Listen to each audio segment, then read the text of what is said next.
Welcome to Dependable Flame, where we explore vintage petrol lighters, ashtrays, tobacconiana, and other useful mechanisms.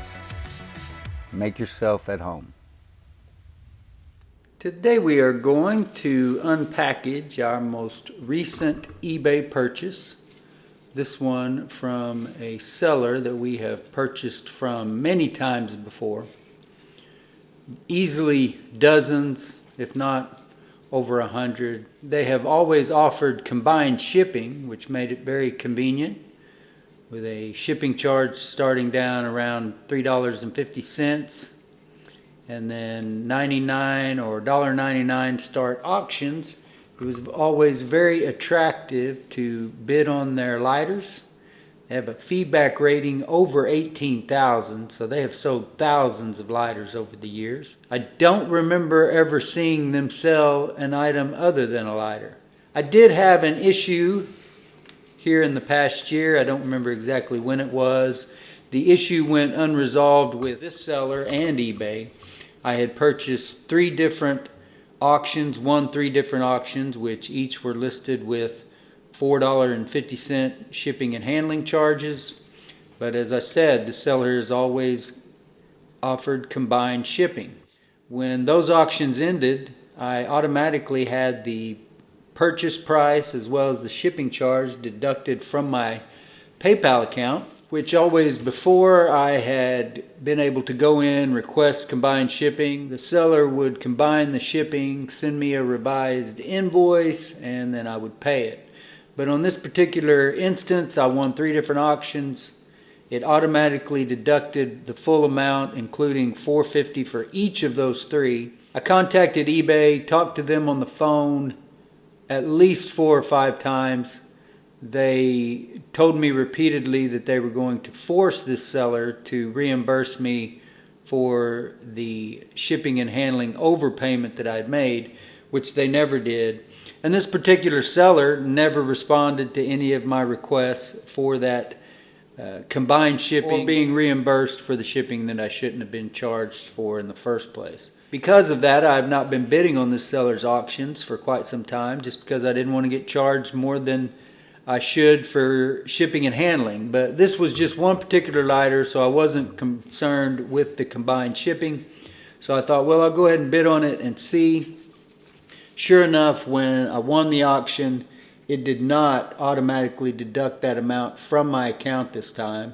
Instead, I was able to go in there and pay that like I was. So I don't know if there was something wonky on eBay's end from before. They had claimed that it was a new policy, that all auction listings, when you bid on them, that you were required to have a payment option that could be deducted as soon as that auction was finished. I don't know if that was the case. If it was, apparently they have reversed that, because it did not take this automatically out of my account this time.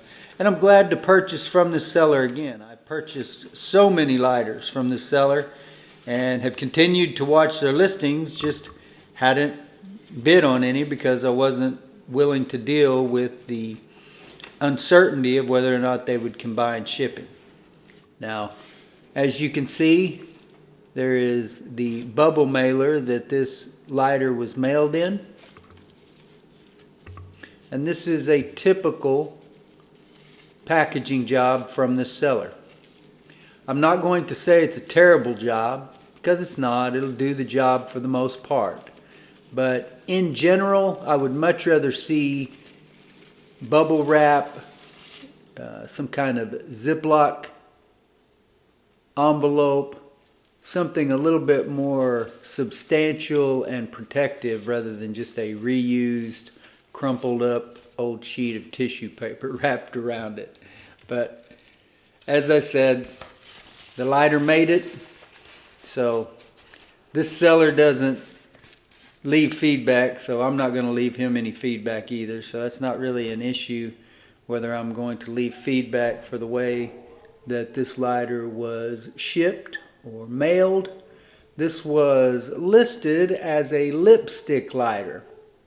Just at first blush, it looks similar to the two Weston tube style lipstick type lighters that I recently sold. But there is a difference. Rather than it coming apart at the half, there is just a cover.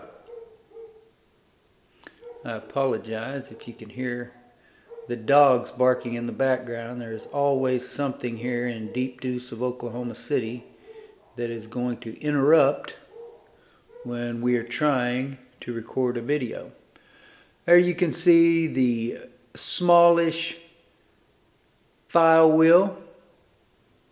Does seem pretty sharp. I think that will provide a good enough spark when we get the tube cleaned out. I am going to hazard a guess that the flint tube is okay, so that just slips off, does not thread off.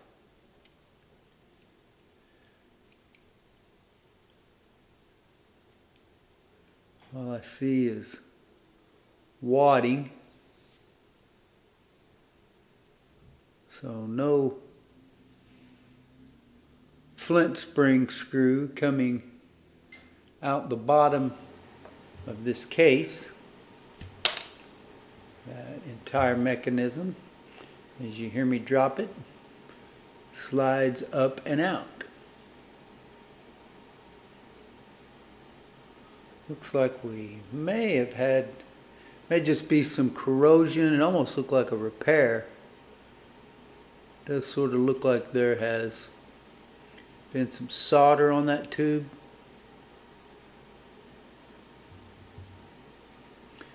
Definitely some cleaning up to do. You can see the dust and soot around the ignition area, but a nice file wheel assembly here that pulls up and out of there. Looks like we're going to need to get some, no.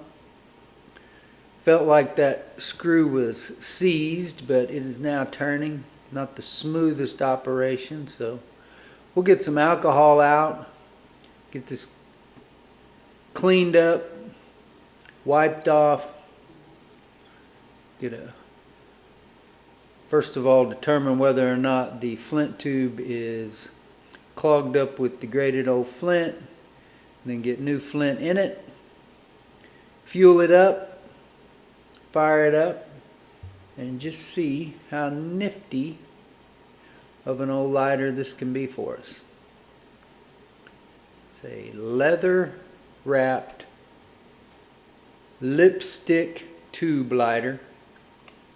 I believe it was advertised as unmarked. We'll get a closer look at it when we get it cleaned up. Make certain of that. Not a perfect example. Some scuffs, dings, minor dents, but definitely one that we will have a good time and experiment with here at Dependable Flame. Until next time.